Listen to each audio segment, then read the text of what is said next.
Olá, hoje é 1º de abril. No Nesp Notícias desta terça-feira, a gente continua a falar sobre os 50 anos do golpe militar. Hoje vamos conversar com o historiador João Francisco Tidei Lima. E mais... Na sessão da Câmara, os debates giraram em torno do viaduto inacabado e dos problemas na saúde. Número de casos de dengue em Bauru diminui, mas o de criadouros aumenta.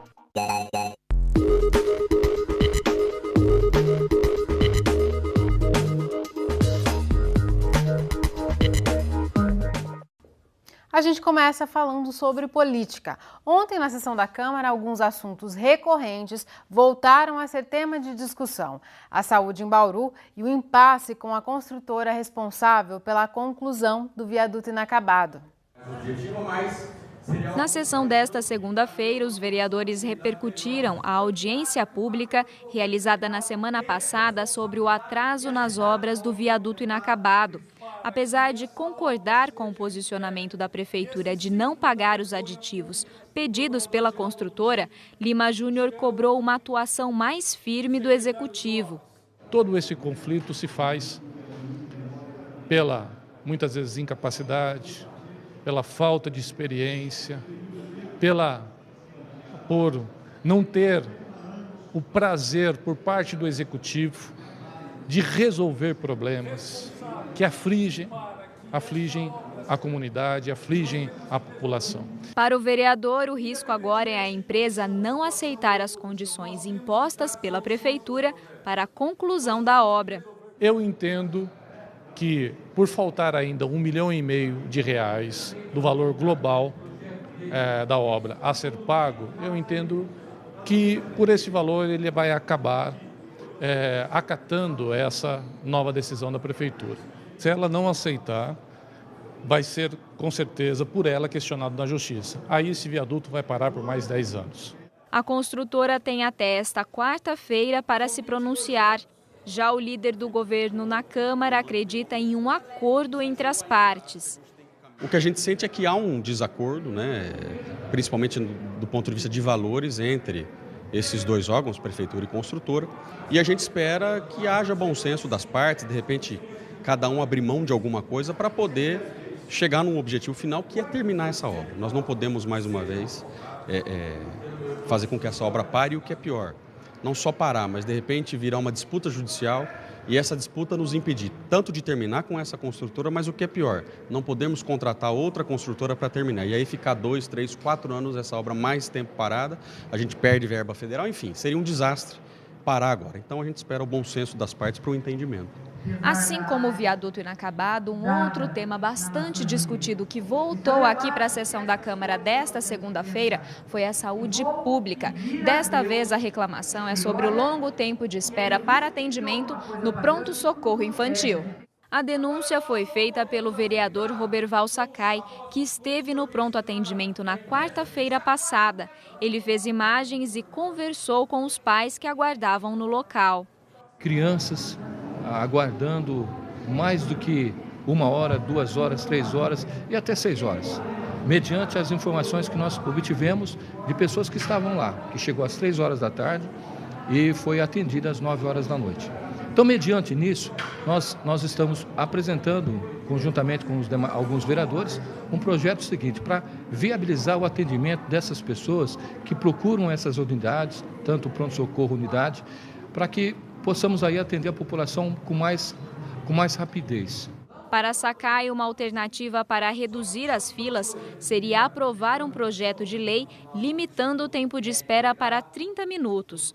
Mas, para Sandro Bussola, a questão é mais ampla. O vereador defende que o problema só será resolvido se a Fundação Regional de Saúde, aprovada pela Câmara, sair do papel. É que, com a implementação, seria possível contratar pediatras para as UPAs e, assim, desafogar o pronto atendimento. Essa Câmara aprovou, discutiu, foi pressionada para se criar a Fundação da Saúde.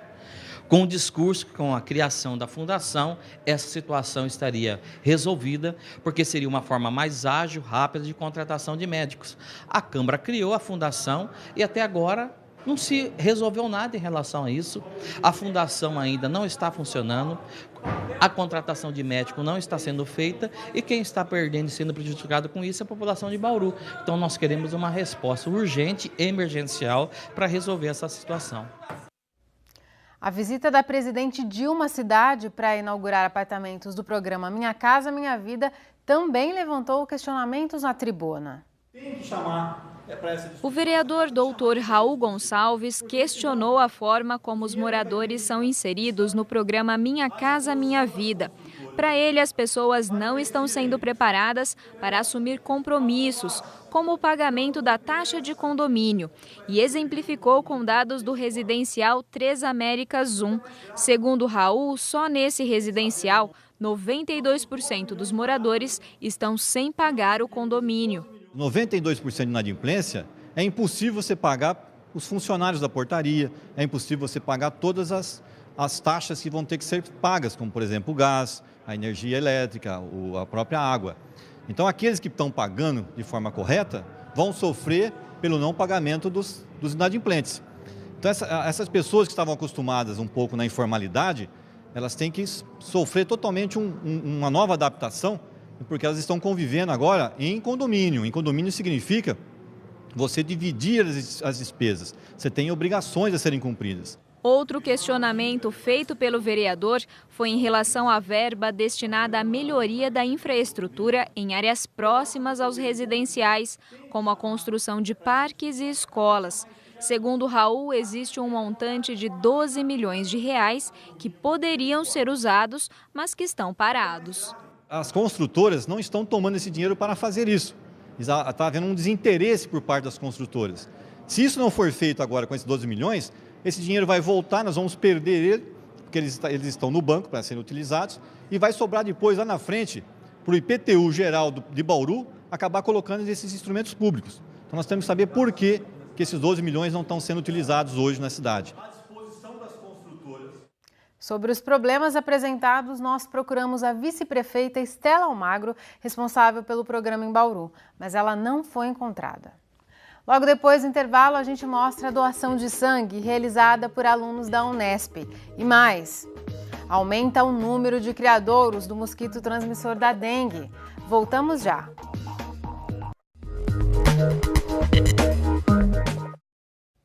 O assunto agora é dengue. Ontem foram confirmados mais 7 novos casos. Neste ano, 36 pessoas já tiveram a doença. De acordo com o levantamento rápido de infestação por Aedes aegypti, pesquisa realizada pela Prefeitura, a cada 100 casas, 3,8 têm larvas do mosquito.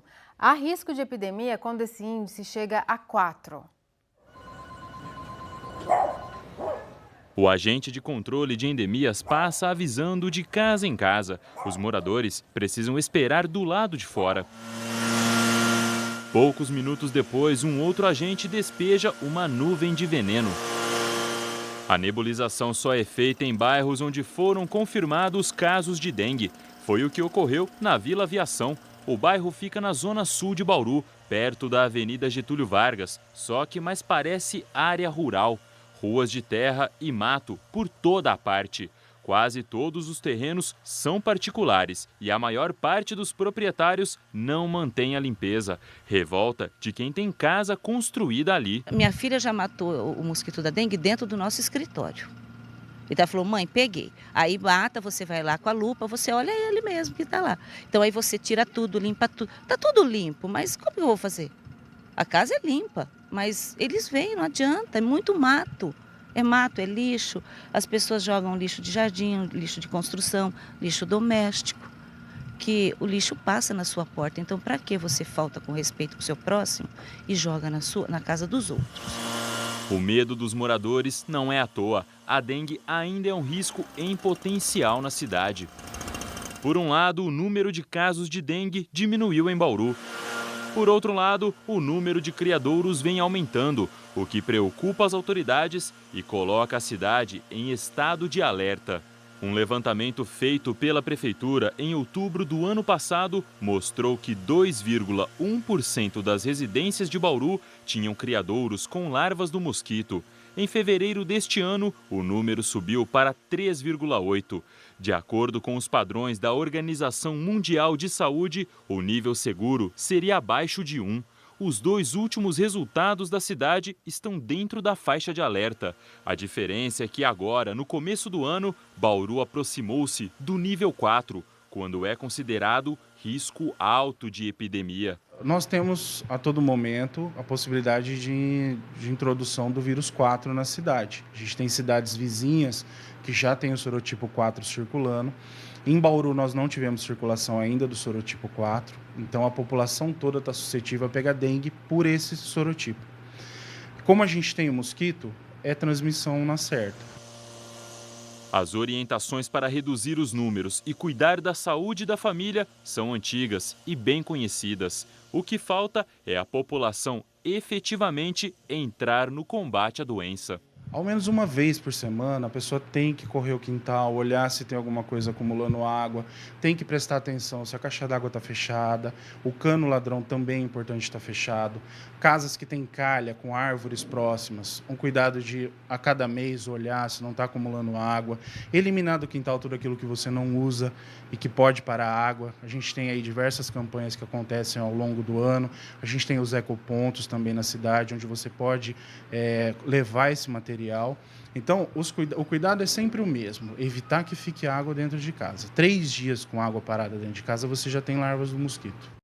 A empresa Júnior de Relações Públicas da Unesp, aqui em Bauru, realizou hoje o trote solidário. Alunos do primeiro ano puderam doar sangue no hemonúcleo. E até quem já saiu da faculdade quis ajudar. Os alunos da Unesp chegaram cedo ao hemonúcleo para fazer uma boa ação. Essa é a 7ª edição do Trote Solidário, organizado pela empresa RP Júnior. Bianca acabou de entrar na faculdade e nunca tinha doado sangue. Calouro empolgado, topa qualquer tipo de trote. Eu resolvi participar porque geralmente a gente vê em muitas faculdades trotes que tem o objetivo de realmente zoar os calouros, arrecadar dinheiro para as festas, mas eu nunca tinha visto um trote que se preocupasse com a sociedade. Pode doar quem tem 18 anos ou mais, pesa mais de 50 quilos e está com boa saúde. Geralmente 10 minutos são suficientes para encher a bolsa. A gente sempre faz algumas estratégias para suprir, né, tipo feriados, a Páscoa, vai vir o frio, né, a Copa do Mundo. Então são os períodos assim, críticos que a gente sabe que a gente vai encontrar esses problemas, então tem que fazer uma estratégia para conseguir doadores. Teve até aluno formado que acordou cedo para participar. Bruna já terminou o curso e não quis perder o trote desse ano. Se você tem a disponibilidade, né, você vem aqui e doa e pode fazer grande diferença para uma pessoa, né? Apesar de ajudar as pessoas, nem todo mundo pode doar sangue. O uso de medicamentos ou a presença de algumas doenças são fatores que impedem essa ação.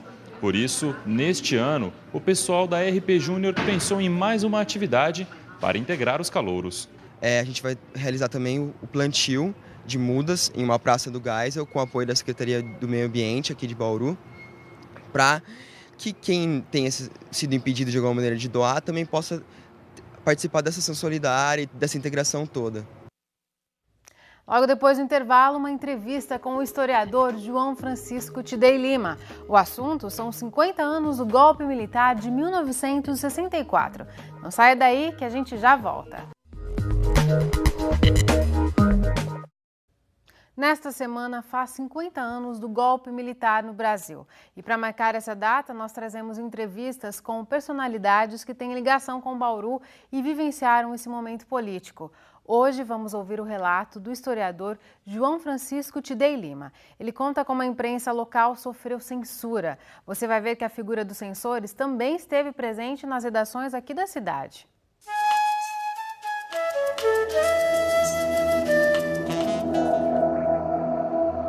Aqui em Bauru, por exemplo, em 64, né, a televisão estava começando. Estava começando a televisão, mas já tinha televisão, né, desde 1960. Nós tínhamos 3 emissoras de rádio em Bauru.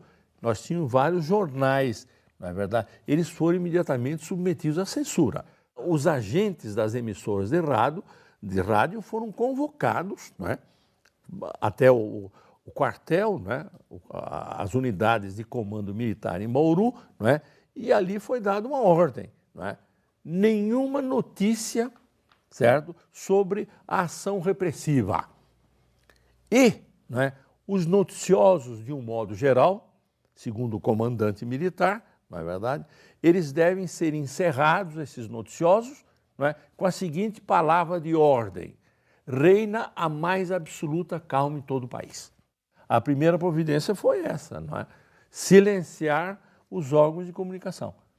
E as emissoras de rádio foram as primeiras, na medida que o rádio ele é, digamos assim, ele é um instrumento de informação, não é, que penetra em todos os lares. Você tem milhares de aparelhos de rádio, tá certo?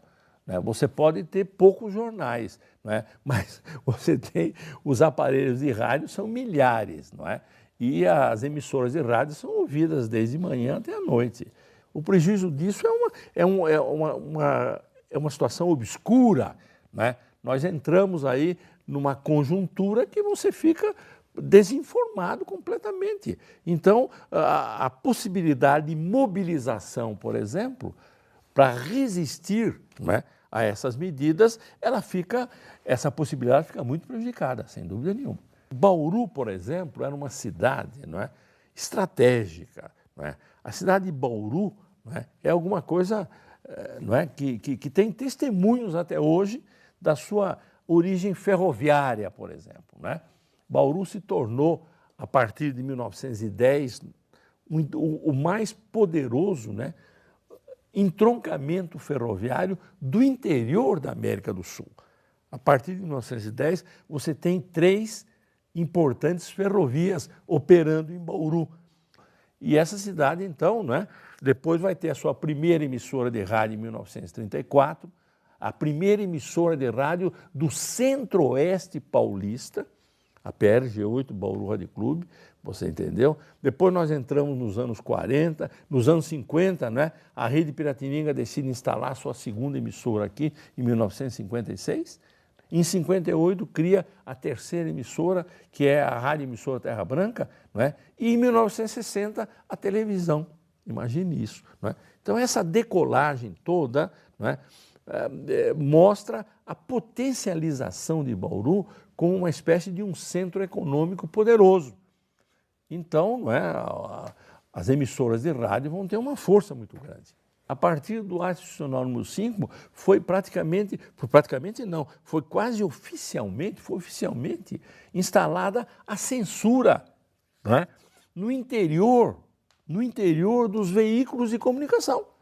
Você tinha censor, não é, nas redações dos jornais, você tinha censor, não é, nos estúdios das emissoras de rádio, de televisão, tá certo? Então a figura do censor se tornou alguma coisa quase oficial. Os efeitos, né, desse AI-5, no sentido das nossas instituições, foi alguma coisa nefasta. Né? Nós entramos aí entramos numa conjuntura, não é, obscura, não é verdade, que duraria aí coisa de 10 anos, você entendeu? Uma coisa de 10 anos. E nesse período aí, não é, você teve, não é, centenas de livros que foram censurados, não é, você entende, não é, telenovelas, não é, inteiras, né, ou partes de novelas, filmes que foram censurados, que foram banidos, que foram proibidos, né, de exibição nos nossos cinemas, você entendeu? Mais de 500 filmes, não estou exagerando, mais de 500 filmes nos fins dos anos 60, né, e começos da década de 70, mais de 500 filmes foram proibidos, tá certo? E eu me lembro muito bem disso, que quando a gente tinha bolsa de estudo para fora, não é, e estágios lá no exterior, etc., a primeira coisa que a gente queria fazer lá era assistir os filmes que estavam banidos aqui. Não é? Então, e depois a gente também encontrava, né, exilados brasileiros, né, que estavam já banidos daqui há muito tempo e que voltariam aqui só nos fins dos anos 70, não é? 79, não é? Por aí, etc. E daqui a pouco você vê outros trechos do depoimento de João Francisco Tidei Lima no programa especial que a TV Unesp exibe nesta semana, o 1964, 50 anos depois. A reapresentação do programa será daqui a pouco, às 7 da noite. O Unesp Notícias termina agora, a gente volta amanhã ao vivo, às 5h30 da tarde. Tchau!